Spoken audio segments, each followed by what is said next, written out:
Good afternoon. My name is Edward Parlati. Today I'd like to discuss the social and gender roles as they pertain to Puritan society in the early to mid 17th century.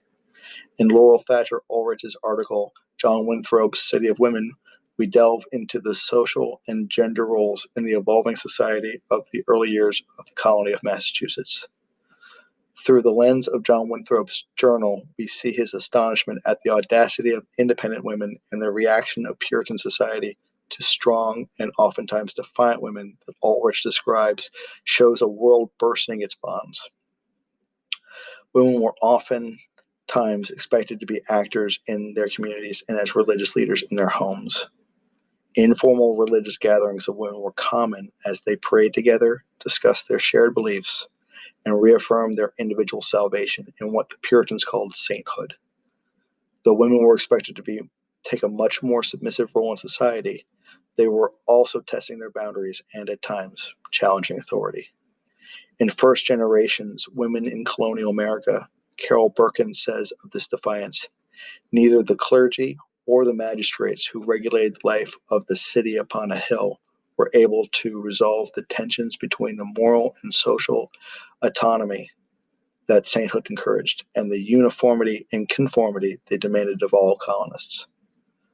Though City of Women goes into detail about a number of women challenging the gender roles of their society, I like to speak of one in particular, Anne Hutchinson.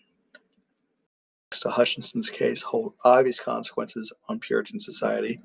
Winthrop's position against Hutchinson is profoundly impacted by gender roles and their implications. From her piece, Anne Hutchinson, Sectarian Mysticism and the Puritan Order, Marilyn Westerkamp delves deeper into Hutchinson's role as a matriarch in the patriarchal Puritan society. Westerkamp describes Hutchinson as yet another woman to follow long, well-developed tradition of female mysticism, a tradition that provided a spiritual outlet for those women who found themselves restricted by the constraints of patriarchal Christianity.